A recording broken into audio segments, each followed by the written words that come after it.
Yo, what's up? What's up? Welcome to 101.1 The Culture. And today, I got someone that drove a little bit of ways to come and sit down with the old man. 30 minutes. 30-minute drive, not too bad. Not too bad. So today, I am privileged to have my dog NOX in the building. NOX, what's happening with you? What's going on? Man, I can't call it, man. Just enjoying this beautiful day before Easter and 420, whichever one you want to celebrate, or celebrate both. Hey, guys, that's good. That's good. all the time, right? Yeah.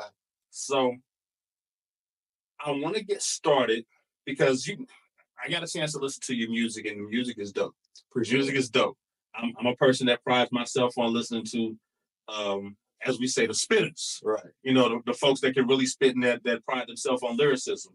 We're going to touch into your music a little bit. Okay. But I do want to get in your business. Right. So I want to know a little bit about who you are, where you're from, and a little bit about your growing up background. All right. So my government name is Nathan Cox. I go by NOX. So NOX is actually a combination of my first and last name. Okay. Because at first before I started, the whole music stuff, I wanted to do like music and stuff. So I was Lil Star because everyone was Lil at the time. It's like 2018. So I was Lil Star, and I was like, I'm gonna change it up a little. So I was Rockstar T because my gamer tag, and I was like, yeah, it's cool and all because the T stand for Trapper, but I used it in a different way. I was a Skylanders nerd at the time, so I used trapping negativity and turn it into positive. Okay. But I felt like that even if I did explain myself, I feel like some people would have got it confused with trapping. So I was like, you know what, let me change it up. So I was like, what's something that's really gonna be personal to me?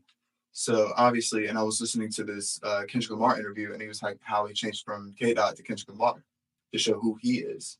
And so I was like, well, Nathan Cox is not gonna, stick. Okay. So what is something that I'm gonna stick? So I'm trying to play with words here and there. Boom, I got NOX. Okay, cool. And you said you drove from 30 minutes. So where are you from? I'm from Moody, Alabama. From Moody, okay. What is it like growing up in Moody? Like I said, I've been out there. I've actually still have some close friends out there. Right. So what was it like growing up in Moody? Moody, Alabama is kind of it's just, fine. It's just kind of like a little small town. I was, raised there. So, it's just, I take a lot of pride to it. So Moody is just, just another, just home, really. Just home. Just home. Moody and Leeds. And Leeds. Okay. So I used to live in Leeds. I was like a baby or so. And so I was kind of living in the ghetto area. Yeah. I was a baby though, so I didn't really know. But overall, I just think there's a lot of stuff that goes down in Moody. Not a lot of crazy stuff, but there's some stuff that goes down in Moody. You don't know what's gonna. You don't know what's happening until you live there, right? Right. And so growing up and kind of seeing a little bit and kind of getting out of that, what was your first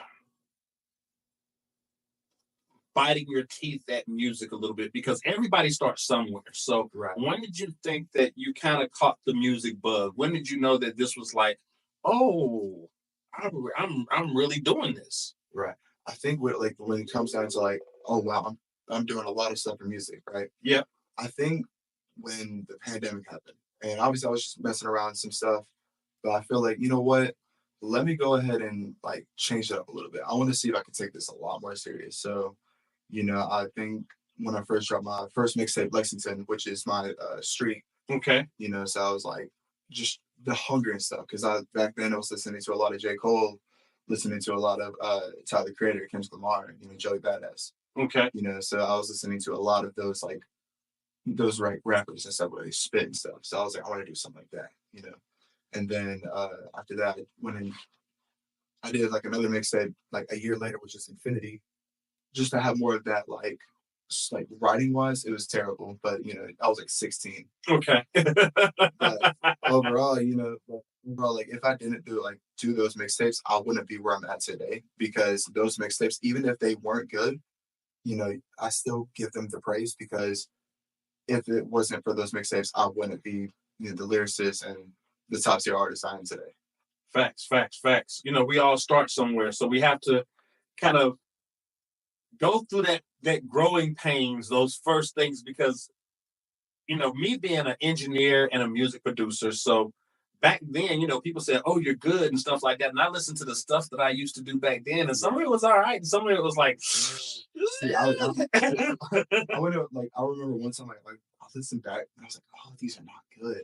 Like, I'd be good back then. See how like those times where it's like, oh, they sound good, and then you sleep it off and like, oh, it's terrible. yeah, But I still appreciated it. yeah, you got to go through that. You Right. got to go through that. Yeah. So, do you remember your first raps? Your first real raps? First real raps. Ooh, I think it wasn't really like a real rap. I think maybe sometime in 2018, because I remember back then I used to ride the bus, and so I remember like we had to wait like in the gym and stuff, and I remember like there were like a bunch of people in the crowd, so I'm thinking like, you know what, let me just write some real quick and then perform it over there. Hmm. Were those good? I'm gonna be honest, man. No. But your dog's back there shaking his head. He was like, Nah, "Nah, they were not hitting." It was not hitting. It was hitting something, but not the target I was trying to hit. But when I listen to your music now, it's got a whole lot more spice, a whole lot more cadence, Right. a whole lot more flow. So, would you say you developed over time, or were there any mentors involved that helped you like hone your craft? I feel like that, I think what it is like when it comes out to music, I think I've done it for so long to where it's like I've started to get better at the things I was doing. So like, improving on mixing and stuff.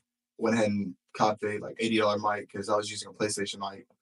But you have to make those investments in order to really become the artist that you want to become. You Right. want to make those investments. You got to invest in yourself. Right. And salute to that, because you said you started on the PlayStation. I know people that started producing. I think PlayStation used to have like a music maker or something. I've heard people that started making beats on the PlayStation Right. and making beats on the phone or whatever. And now they got big studios, and they just knew over time, hey, if I want the quality to improve, if I want to be able to be, and I say it's not, for me, it's at one time I wanted to be the best, right? Right. But I want to be the best that I can be.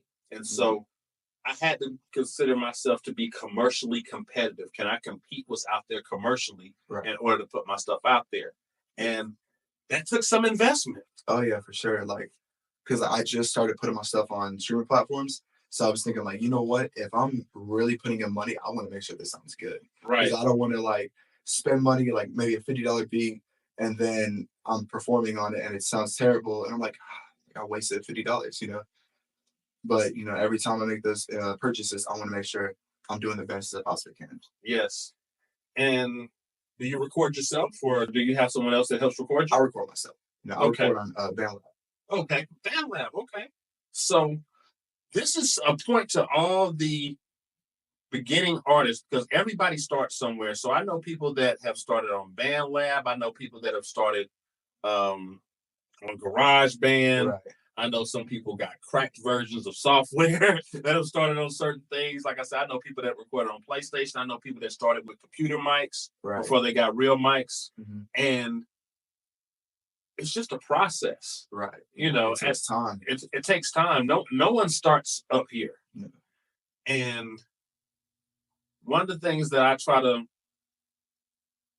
I guess I don't want to say I teach, but I'm a basketball fan and I'm a Laker fan. So shout out to the Lakers. Shout them out. Shout out to Luka. Yeah, right. So when you remember Shaq, right? We know when Shaq first started, he couldn't hit a free throw to save his, and so he never was a great free throw player, free throw shooter. But over time, they used to run the hacking Shaq where they would beat Shaq up, right? Right. And then he started burning them. They started doing it. He started nailing free throws. And it was just like, okay, we can't do that anymore. Right. And same thing happens with music, right? I know people that battle rap.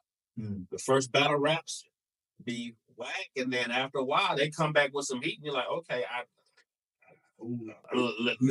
he's improving. And so it happens with everything. Right. So what do you think is probably the biggest investment that you've made that has helped improve your sound quality and your your overall work process and your flow? I would definitely say the mic. The mic. 'Cause I would definitely say like I can tell like if I messed up like on a lyric or so, and I kind of pick it up a lot easier than you know back before because I used a snowball mic, and then it was cool at first, and then I was like, let me just kind of upgrade, and so like from there I just kind of just like went all out. Yeah. So what mic are you using now? I'm not too sure on the mic. It's I got it off Amazon. I Okay. don't remember the name. I'll be honest, I'm not. Okay. So, but all I do know is I got it from Amazon and it works a lot better. That's what's up. It had the stand up mic, but the mic or the stand up, I couldn't really stand it up. So I just kind of just had the mic and just put it like where like the rack is in the closet. You Because kind I'm a of closet close it up. rapper. Oh, so man, listen, I salute you. Mm. Because number one, you made an investment to even get your brand out there on 101.1 The Culture. Number two, you got people that are ashamed to say, "Oh, I started in the closet, Right. or I started in the basement, or I started at mama's house, or whatever." Right? You gotta take pride with it. You got to pride the process. You got to fall in love with the process. It's not so much falling in love with success. It's about falling in love with the process because the process will improve. Right. The process will get better. Mm. And just like you said, the first one was, and now my boy's spitting some fire. And by the way, he is spitting on 101.1 The Culture, the radio station. So listen up for NOX. I'm gonna tell you how to check him out a little bit later. So I know you dropped a couple of records and you dropped a couple of mixtapes. Mm-hmm. What's your current project that you're working on right now? I'm working on Luna. It's this mixtape that is, so I'm more of lyricist, right? But with this mixtape right here, I want to kind of switch it up, just make some turned up stuff, a little 11 songs. So it's called Luna or Prove to Be Great too. I dropped the EP, Prove to Be Great, which is more on the lyricism, like Griselda type of sound. But I was I like, rock with that. but with the second one, because I'm cool with West Side Gun's nephew. Okay. So I've gotten connections from that. But overall, like, but with Luna, it's just more of those like, because I already have an album out that came out November 15th called From Day to Night. Just more of like, just like starting album, see how can I, like perfect it by like transitions and stuff with like, how is it going to like flow, Yes. But with the second album that I'm working on, I've been working on it since June of 2024. It's called "Scared to Live, Not to Die," and this song, like this album is like Kendrick Lamar's "Mr. Morale." It's a very like personal record, very thoughtful, more eclectic, more on thoughts of my life and stuff and personal stuff. And overall, like I'm just make sure this album sounds exactly how I want it. I was actually trying to. I had this one guy and I got scammed for like $175 like a couple of days ago. What? Yeah. So what it is that I was just randomly just messaging a lot of like hip hop rappers, right? Not just hip hop, but just like hip hop media in general. So I got this one guy by the name of Westside Boogie, and he was like, appreciate it, like your music's dope, like I want to work. And I was like, bet. And he said how his feature price was like 10,000, but he was like, oh, I can drop 9,000, and you can only pay 1,000. But in order for you to lock in, I need like maybe 175 or something, like 200. And I was like, I got 175. It was the last money I got. I gave it to him. He's like, all right, we finna call tomorrow because I was like, I want him on the album. Right. So he's like, all right, if we finna call, I'll give you like the details and stuff. The next day happens, he's like, yo, in order for me to call, I'm gonna need 500. I'm like, that's not the agreement, whatsoever, because you said we gonna call tomorrow, but you gonna say some stuff like, oh, I need 500. Like, I would have been cool if you said 500, but if you kind of switching up like that, knowing that I don't have the money like that, is like very shady, because he's on Shady Records, which is Eminem's label.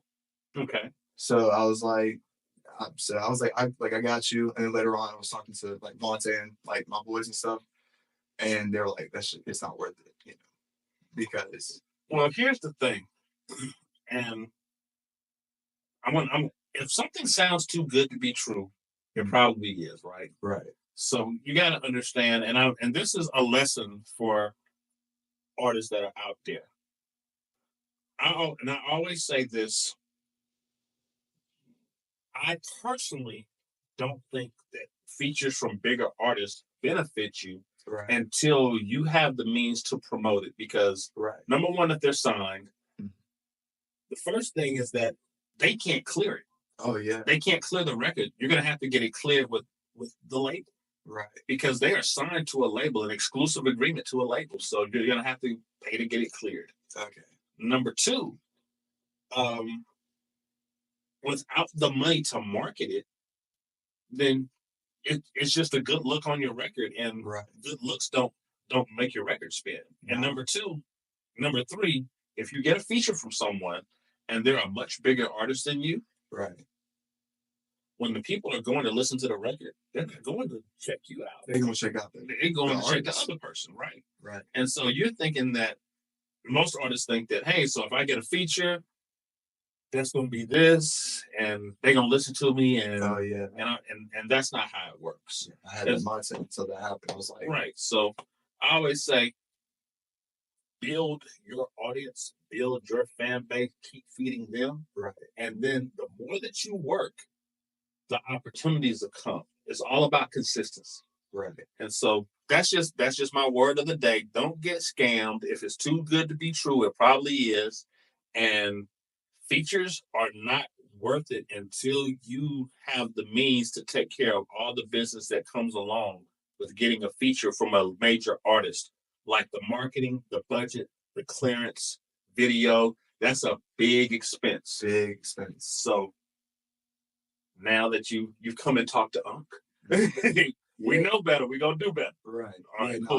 I talked to Malachi, which is so Malachi is a good, like, he's an uncle of mine from like New York or New Jersey or whatnot. And so like he's related to LL Cool J. Okay. You know. And like my mom actually, like, she kind of hit him up because he was on Ellen DeGeneres. And so ever since then, we've got connections, just like on some like love type of stuff. I'm trying not to cuss.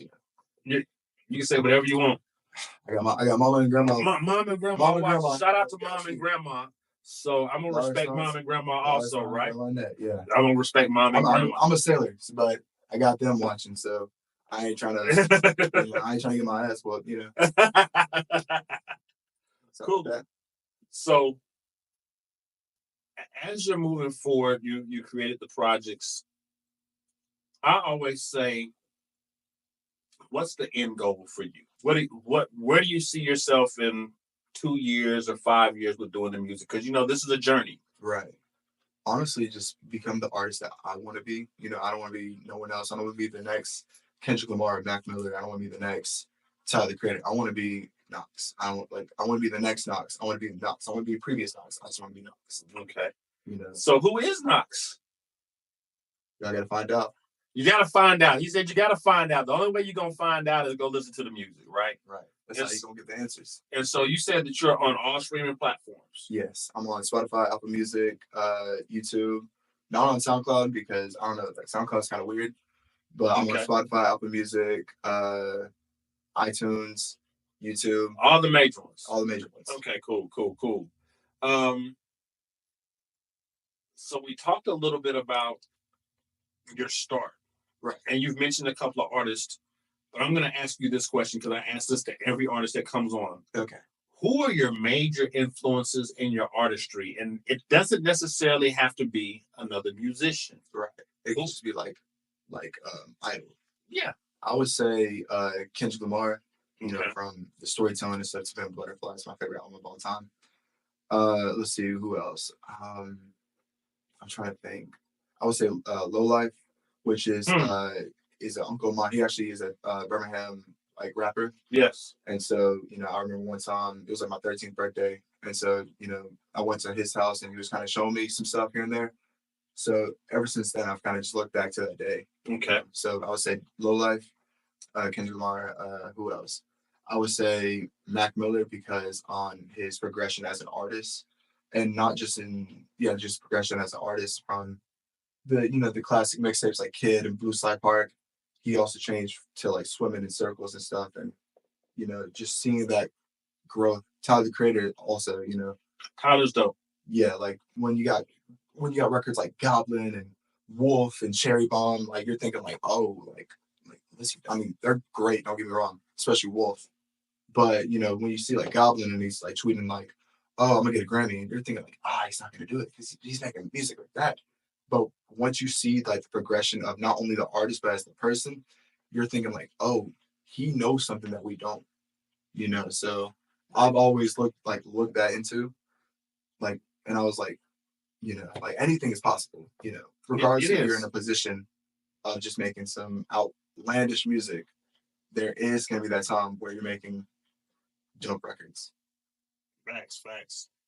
And I heard something yesterday, which is kind of interesting. A lot of times we feel like we're not in the right position in order to move from step A to step B, whether that's proximity or relationships. Right. And so one of the things that I like is that you're starting to build relationships already. Right. Number two, sometimes you have to really visualize yourself in that place, and you have to move accordingly. Meaning that when you're in those positions mentally, and you see yourself moving from A to B in those positions, right, you've got to pretty much simulate what you envision.